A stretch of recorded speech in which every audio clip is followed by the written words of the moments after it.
Ya, terima kasih Anda masih bersama kami. Pemirsa, beberapa waktu yang lalu sempat ramai diperbincangkan ya DKI Jakarta. Kan seperti apa sih kira-kira masa depan DKI Jakarta ini begitu ya. Kalau kita berbicara mengenai Jakarta kan luar biasa banyak banget ya Tia, apa aja yang akan dibicarakan. Pusat gitu. bisnis, pusat ekonomi, pusat pemerintahan. Nah, nantinya akan seperti apa masa depan Jakarta?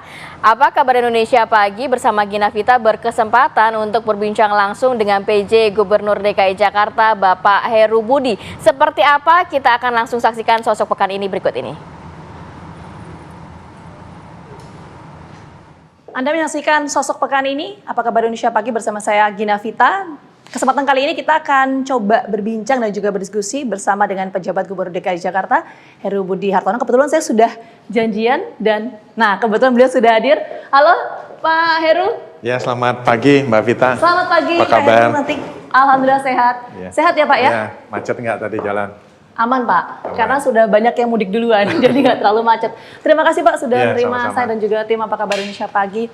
Mungkin ini kita mau membahas soal banyak hal Pak, terutama soal gimana sih gambaran atau wajah DKI Jakarta di bawah kepemimpinan Pak Heru. Banyak hal Pak, mungkin kita bisa sambil jalan ya silakan. Pak. Ya. Ini mungkin bicara tadi Pak Heru juga sempat menyinggung macet atau enggak. Nah ini yang mau saya tanyakan Pak Heru. Ya. Soal kemacetan itu kan kalau kita lihat di data BPS tuh setiap tahunnya pengguna kendaraan bermotor tuh selalu meningkat ya Pak ya. Nah itu mengatasi soal itu Ya. apa yang jadi concern Pak? Yang pertama begini, Jakarta memiliki sebuah kota pendamping, yaitu Bekasi, Depok, Bogor, Tangerang, Tangerang Selatan, dan seterusnya. Nah itu sebagian besar adalah bekerja di Jakarta. Nah mereka menggunakan kendaraan roda 4, kendaraan roda 2, dan seterusnya. Maka dari itu tugas utama saya 2 tahun ini, yang 2022, 2023, dan 2024 adalah meneruskan program-program blueprint transportasi DKI Jakarta. Salah satunya yang saya harus teruskan adalah LRT dari Pegangsaan 2 sampai dengan Manggarai. Dan sekarang sudah berlangsung. Mudah-mudahan tepat waktu semuanya berjalan. Itu kenapa? Karena bisa menghimpun masyarakat yang menggunakan sekitar Cakung dan Bekasi ke Pegangsaan 2 masuk ke tengah kota Manggarai. Bagaimana yang di Bekasi? Itu ada fase MRT yang berikutnya yang bisa dari Rorotan sampai dengan wilayah Jakarta Barat. Nah ini sedang berlangsung administrasinya, mudah-mudahan tahap yang kedua bisa berjalan.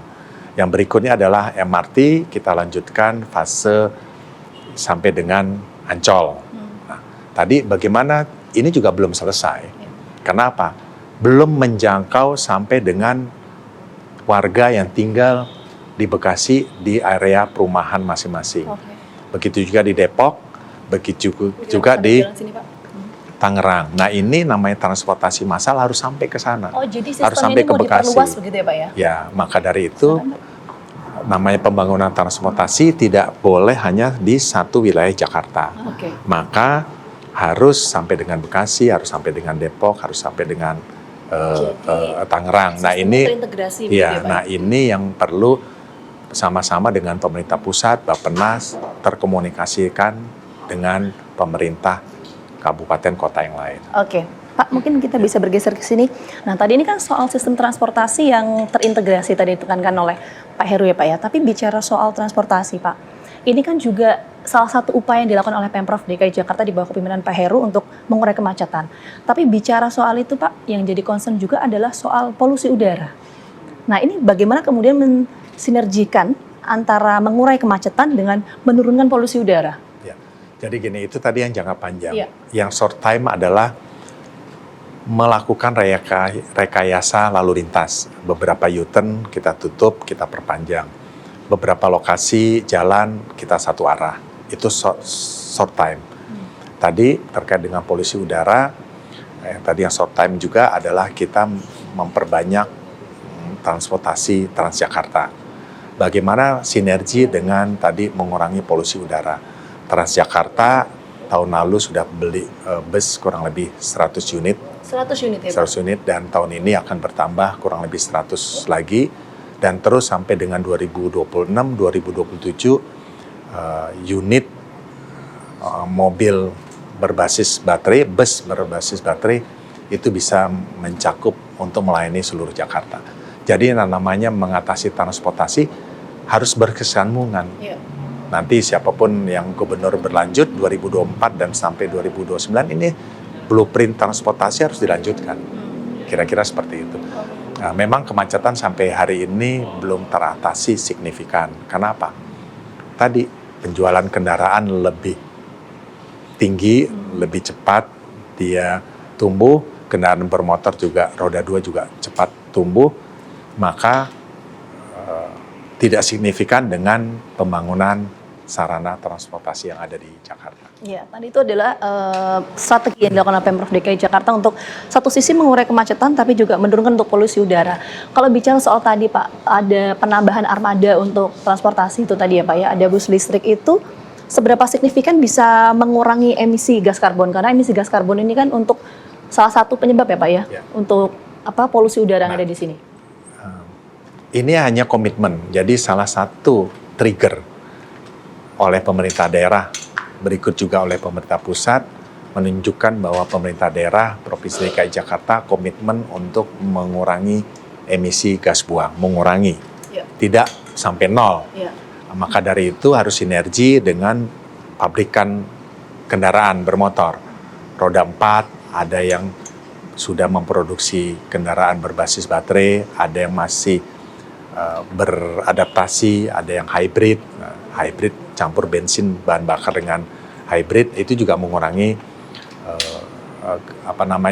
emisi gas karbonnya itu ya Pak. Termasuk juga mengencarkan untuk menggunakan transportasi berbasis baterai, baik itu roda 4 maupun roda 2. Harapan saya mungkin pemerintah pusat juga bisa mengurangi harga jual kendaraan roda 4 ataupun roda 2 yang berbasis baterai, sehingga percepatan untuk mengurangi polusi dari kendaraan yang berbasis bahan bakar itu bisa berkurang dengan signifikan. Jadi artinya juga perlu kerjasama berbagai pihak ya Pak, tidak hanya pemerintah daerah dalam hal ini Pemprov DKI Jakarta, tapi juga pemerintah pusat.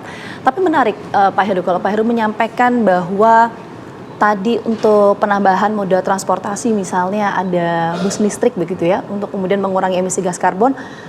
Bagaimana kemudian kita memberikan pemahaman ke publik Pak, untuk bisa beralih begitu ya, dari yang tadinya pengguna kendaraan bermotor itu kan meningkatnya signifikan setiap tahunnya ya Pak ya, tadi Pak Heru sampaikan, sampai pada akhirnya bisa beralih ke transportasi umum, itu seperti apa langkah yang dilakukan Pak? Sekarang kan sudah lebih mudah menggunakan transportasi di Jakarta dengan sistem pembayaran satu kartu. Lantas kita juga menggunakan kendaraan-kendaraan kecil untuk menjemput mendekati perumahan-perumahan warga, walaupun masih perlu ditingkatkan. Kenyamanan ini yang harus dipertahankan. Sekali lagi, kenyamanan sama ketepatan waktu sampai tujuan. Nah ini Pemda yang sedang membangun untuk bisa warga nyaman, dipercaya agar masyarakat tuh menggunakan kendaraan umum, ya kan, dengan nyaman, aman, dan tepat waktu. Dan tentunya pembayarannya juga terjangkau. Pemda DKI memberikan beberapa fasilitas kepada warga DKI-nya. Oke, jadi itu salah satu upaya untuk kemudian bisa men-trigger atau meng-attract orang-orang supaya bisa beralih tadi. Tetapi ya, Pak, permasalahannya adalah banyak penduduk sekitar Jakarta yang tadi saya sebutkan, Bekasi, Bogor, Tangerang, itu kan tinggalnya di sana, bekerja di Jakarta. Transportasi ini kan belum menjangkau ke mereka. Perlu ada kerjasama dengan Pemda lain, termasuk juga subsidi pembiayaan. Dari analisa pengamat transportasi, itu kenyamanan orang menggunakan kendaraan umum tidak lebih dari tiga kali moda. Ya, jadi dari rumah dia sekali, dia pindah 2 kali, dan ketiga dia mungkin naik MRT. Habitnya seperti itu ya Pak ya? Kalau bisa 2, tapi kalau saya lihat di Jakarta tidak, saya aja dari rumah itu harus 3 kali. Harus 3 kali? Harus 3 kali. Jadi kalau dia sampai 4, 5 itu sudah tidak nyaman, dia akan menggunakan transportasi yang dia miliki. Ya dia akan kembali lagi 4 kali naik, capek kan gitu. Dia akan menggunakan kendaraan roda 2-nya atau roda 4-nya. Ini yang PR Pemda lah yang terbesar. Perlu 3 kali ini harus, berarti, Pak? iya, 3 kali ini harus terjangkau sampai misalnya Bekasi, Depok. Dari Depok Bekasi dia masuk ke Bekasi ya, dia masuk ke Halim sekali. Dari Halim dia masuk ke Duku Atas 2 kali. Terus kalau dia mau ke kota kan dia harus pindah 3 kali. Ya. Nah kalau yang dari Bekasi, Halim, masuk Duku Atas, dia sudah tengah kota, 2 kali kan nyaman. Okay. Apalagi kalau sekali. Oke, perlu terintegrasi antara ibu kota dengan daerah-daerah penyangga itu Pak ya. Itu menjadi habit dari masyarakat untuk bisa beralih ke transportasi umum. Itu menarik Pak. Nanti kita coba dalami lagi, kita ngobrol. Tapi saya ingin bergeser ke lokasi yang lain mungkin Pak. Saya lihat di sana enak ya Pak ya. Coba kita ke sana, tapi kita jeda dulu. Kami kembali hadir saat lagi untuk Anda. Mari Pak.